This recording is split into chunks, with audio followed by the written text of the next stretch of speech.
bonsoir, bienvenue dans les ADD, les aléas du direct. Demandez le programme. Bon jeudi, belle soirée, bonne matinée pour les rediffs. Au sommaire ce soir, on va parler de pole dance. C'est pas si sexy que ça, c'est justement ce qu'elle va nous dire. Elle a terminé 7e au championnat de France à Paris. Elle est biterroise, on peut déjà l'applaudir. Elle s'appelle Manon Agard, qu'on peut applaudir.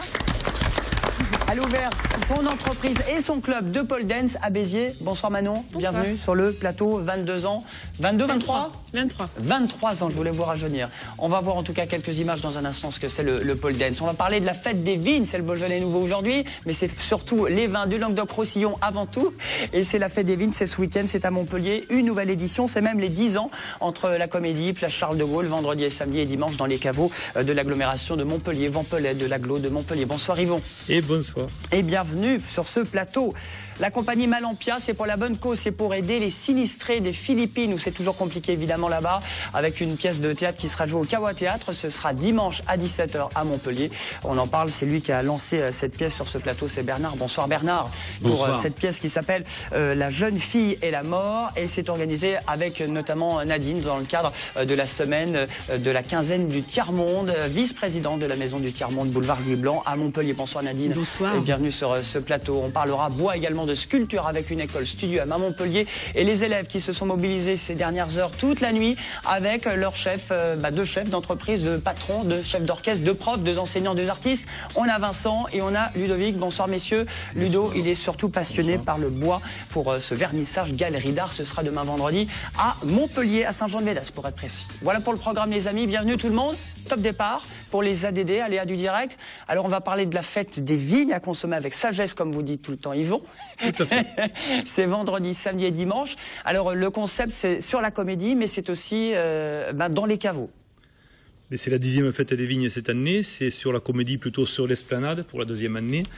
Et donc c'est une nouvelle fois l'agglomération qui met en valeur son territoire, son terroir, ses vignerons.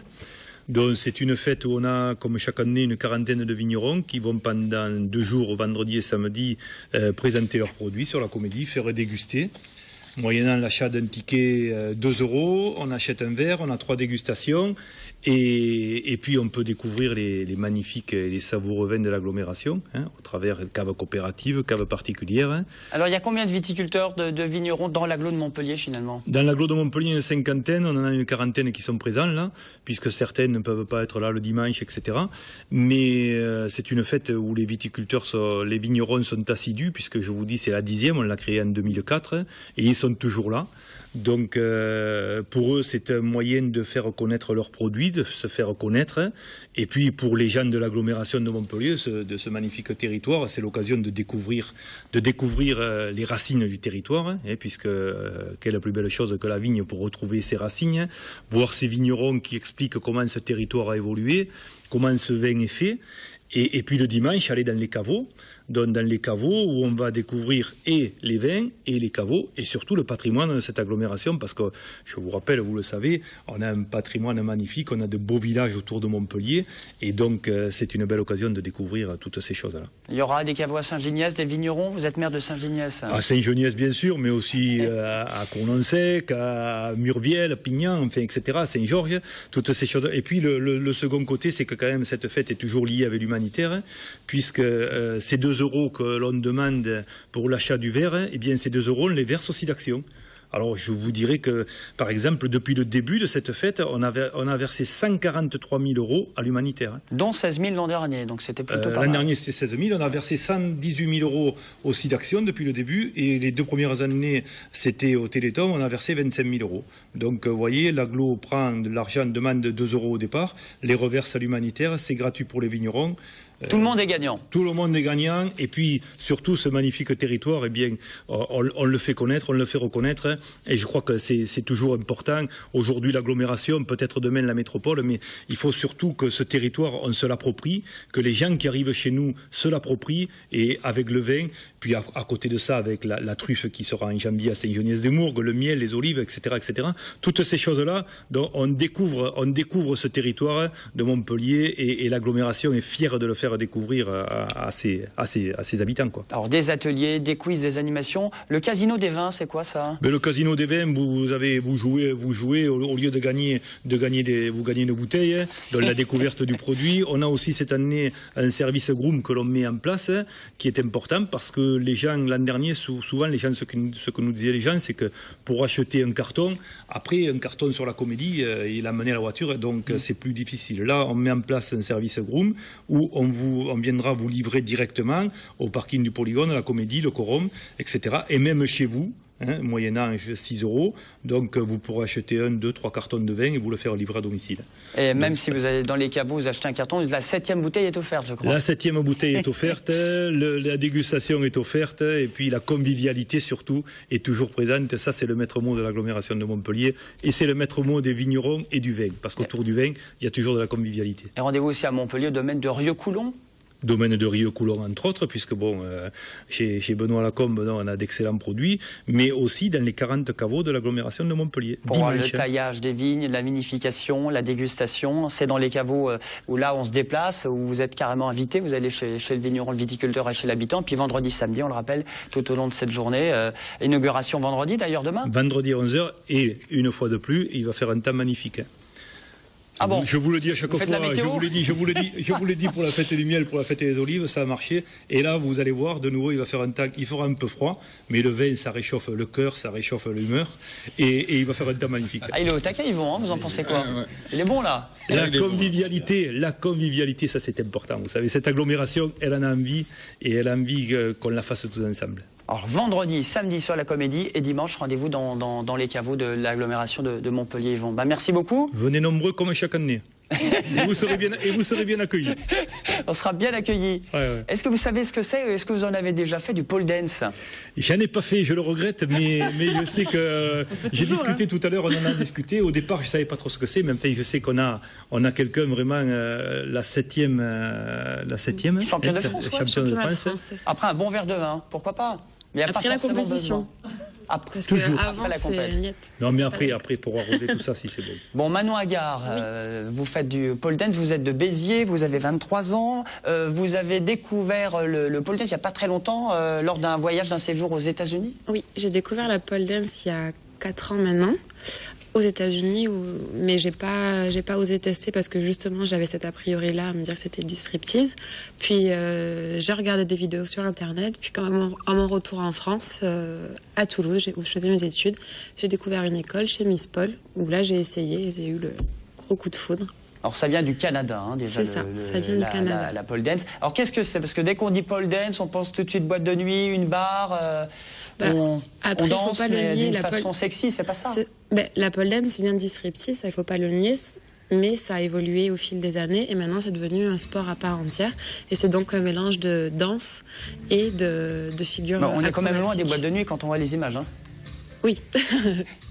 Oui, non, c'est vraiment un mélange de danse et de figures acrobatiques sur une barre. Il faut savoir que moi, dans mon studio, j'ai des barres de 4,20 m de haut et on va toucher le plafond à 4,20 m. Donc, ne serait-ce que pour monter à 4 mètres, je pense qu'il faut un minimum de muscles dans les bras et dans tout le corps d'ailleurs. Donc c'est entraînement tous les jours, Manon? Tous les jours. C'est entraînement tous les jours. Moi, j'ai des cours tous les jours dans mon école et je m'entraîne à côté tout le temps pour continuer justement d'évoluer et de faire des figures de plus en plus physiques. Alors de quel âge à quel âge on peut faire du pole dance pratiqué? Est-ce que Yvon, Bernard, on peut tous en faire ou pas? Tout le monde peut en faire. Moi, mes élèves ont entre 4 et 58 ans. C'est bon? C'est bon, ça passe. Bernard, dans la marge. Ça passe, ça passe juste pour Bernard. Et c'est autant accessible aux hommes qu'aux femmes, ça aussi, il faut le dire. Dans les championnats de France, il y a 2 catégories, la catégorie homme et la catégorie femme. Donc, l'année prochaine. Il y a beaucoup d'hommes qui en font, c'est plus les filles? De plus en plus. Ouais. Il y a de plus en plus d'hommes qui en font. On voit effectivement plus de filles en faire, mais quand c'est les hommes, c'est vraiment... Enfin, pour moi, maintenant, je me dis que c'est quasiment un sport d'homme parce qu'il faut voir les choses... le gainage que ça demande pour certaines figures. Et quand c'est les hommes qui le font, vous avez beaucoup plus de facilité que nous à ce niveau. Et c'est très impressionnant à regarder, c'est très beau, très beau à voir. Bon, c'est physique, faut donner, et à tel point que ça vous passionne, vous avez ouvert votre club à Béziers, pas très loin de la vieille poste qui était détruite, mais du côté de la place du Forum, vers la mairie. Vers la mairie, c'est ça. Et tous les jours, vous faites des cours? Maintenant, c'est votre boulot à 100%. Voilà, j'ai tout arrêté pour ça. Vous étiez étudiante avant? Je commence j'étais étudiante, oui, en langue, donc ça n'avait rien à voir.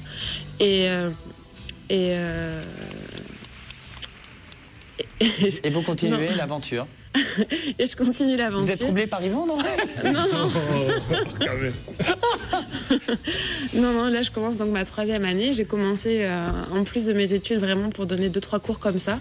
Et petit à petit ça a grandi et j'ai eu de plus en plus d'élèves, de plus en plus de cours. Donc j'arrivais plus à tout gérer. J'ai fait un choix et ça a été celui de la pole dance. Donc maintenant je fais ça à plein temps tous les jours. Eh bien tant mieux si ça marche bien. Vous avez un site internet, on peut rejoindre votre assoce, votre club tout au long de l'année? Vous donnez des cours? On peut s'inscrire tout au long de l'année parce qu'il y a des niveaux qui sont accessibles à tous, débutants, intermédiaires, avancés. Combien de semaines pour apprendre bien le pole dance? Combien de mois? Je dirais qu'en 2-3 mois, on peut commencer à passer en intermédiaire 1. Avoir la tête à l'envers, faire des figures qu'on ne serait jamais pensé capable de faire avant. Bernard, vous seriez prêt à faire du pole dance, monsieur? D'avoir la tête à l'envers, oui, tout à fait. Aucun problème. Après, faire des figures, ça devient peut-être plus difficile. Tout s'apprend, à tout âge.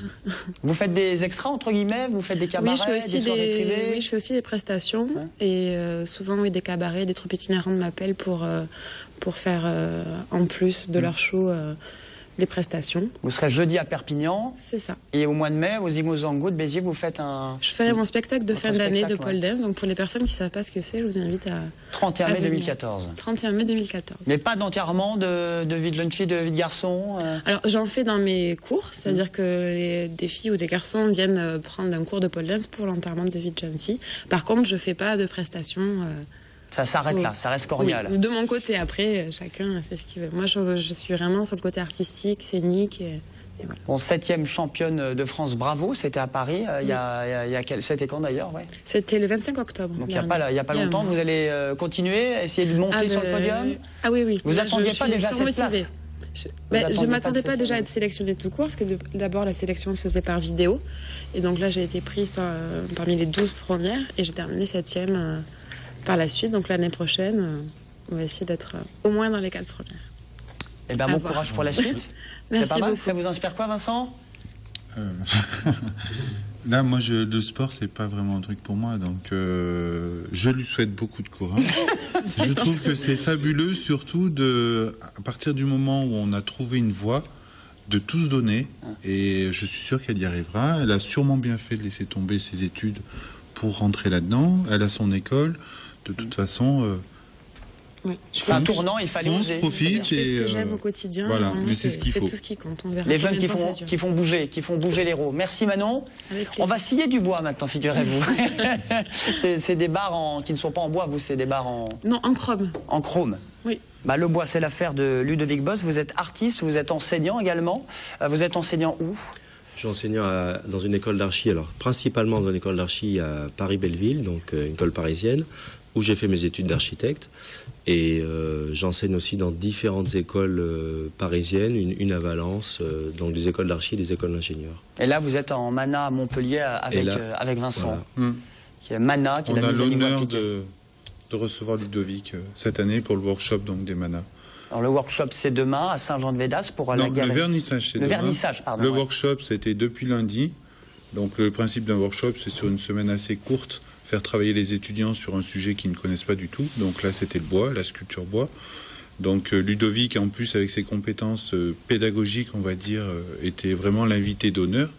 Et demain soir, ils doivent présenter, lors d'un vernissage, leur œuvre. Alors ça, c'est des images qui sont encore des photos qui sont toutes fraîches. C'est terminé ou pas? C'était quoi leur but, Ludovic? Certaines sont presque terminées. Le but, c'était de rentrer dans un domaine qu'ils connaissaient pas. Ils avaient commencé à avoir un petit peu d'autres types de sculptures ou de moulage, d'assemblage. Et là, ils connaissaient pas le matériau bois et ils connaissaient pas le principe d'aller enlever de la matière dans un bloc sans avoir droit à l'erreur en fait, puisque c'est ça le principe, c'est que dans le bois ou dans la pierre, si en sculptant une forme on en enlève trop, on est obligé de recommencer ou de faire autre chose. Donc ça c'est leur premier test là-dessus.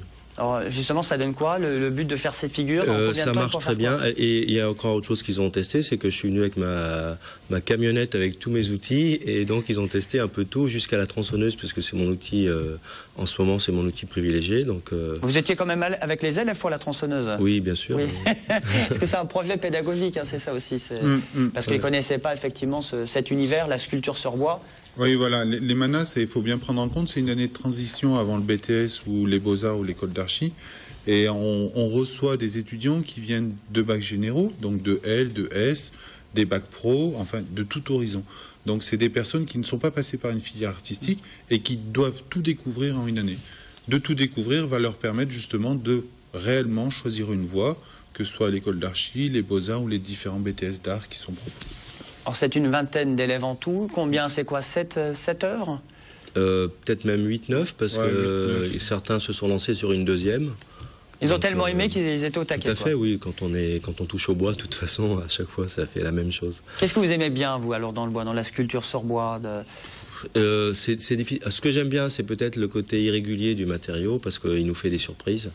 Ce que j'aime bien, c'est parce que, l'odeur du bois, le toucher. J'ai un ami qui m'a dit un jour, tes sculptures m'intéressent parce que elles sont intéressantes à toucher, elles sont belles à toucher et où elles sont bons à voir. C'est un mélange intéressant.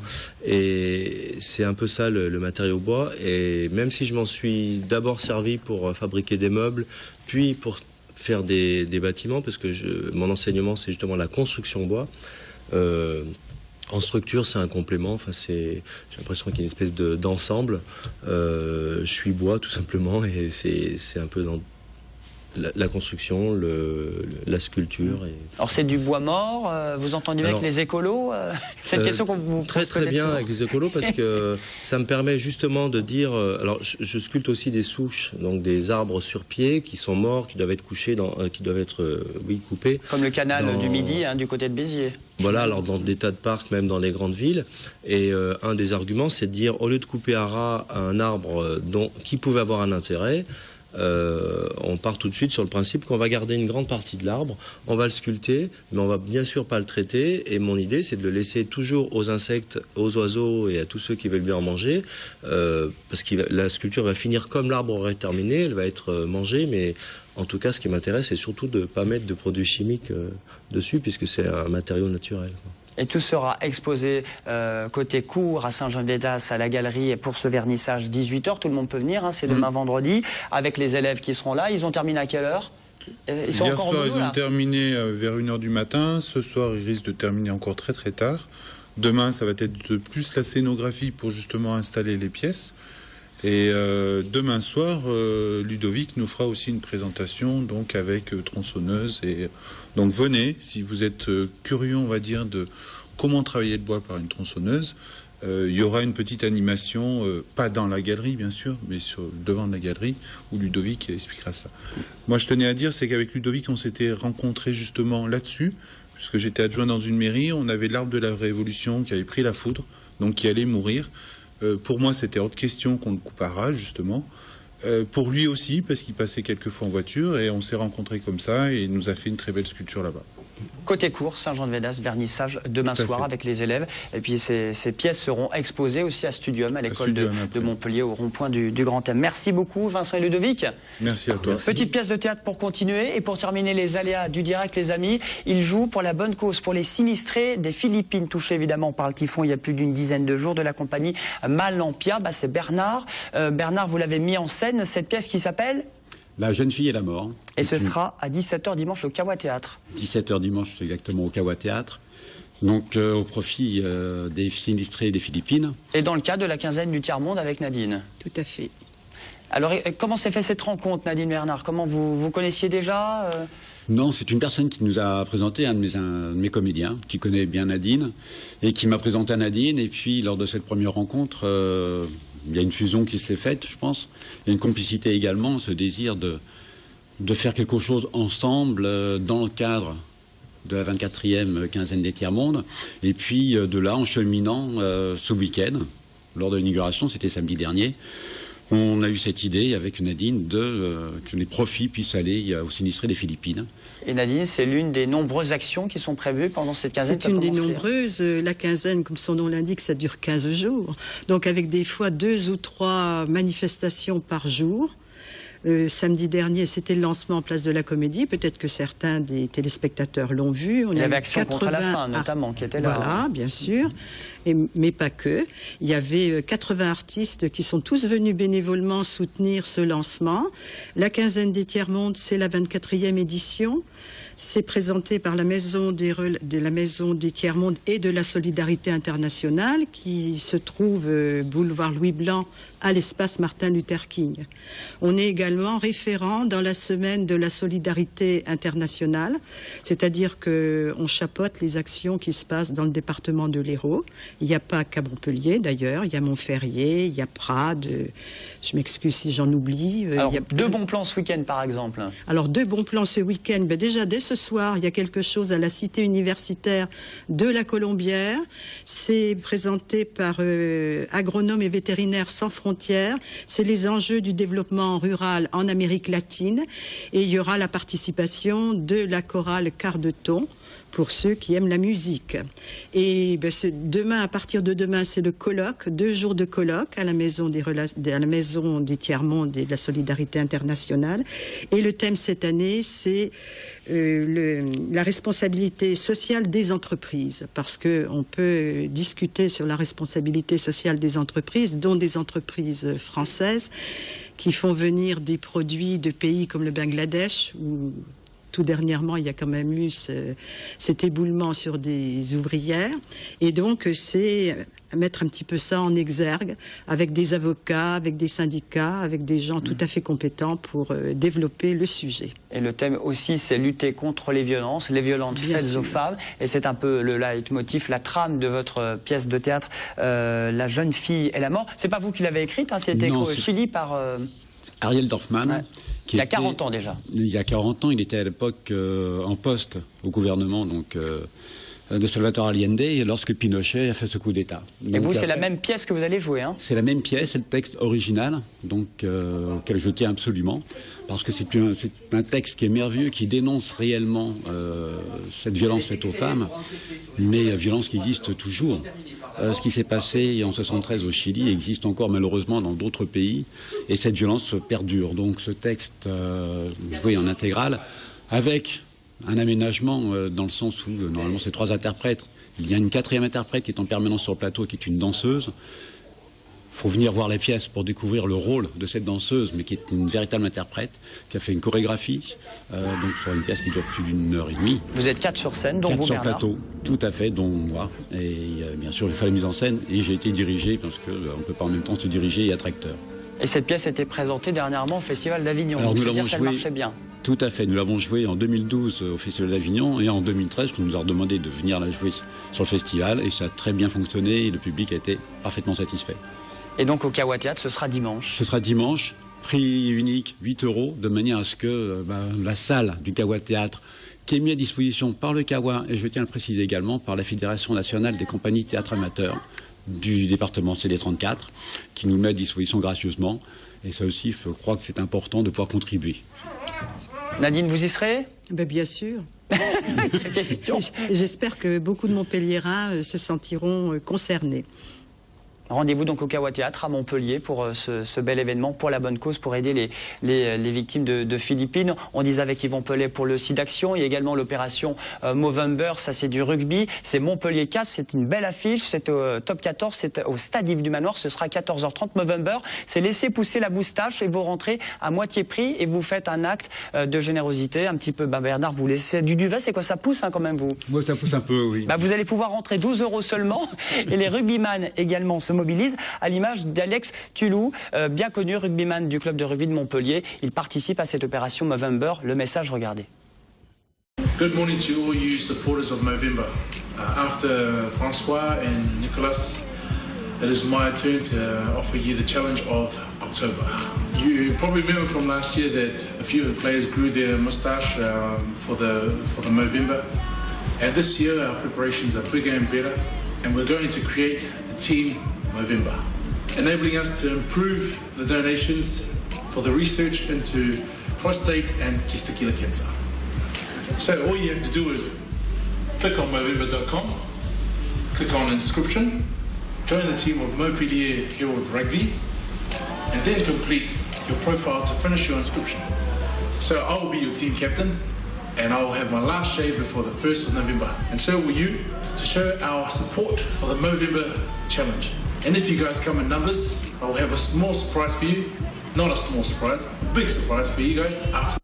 Voilà, moustachu ou non, n'hésitez pas, c'est pour la bonne cause. Stade du Manoir, Montpellier, casse 14h30, ce sera samedi. C'est du rugby, fausse moustache, même les demoiselles et les dames sont les bienvenues. C'est pour lutter contre le cancer masculin chez les hommes, souvent tabou. Merci à tous pour les aléas du direct. On vous souhaite une bonne soirée. Merci à tous nos invités. À demain. Bye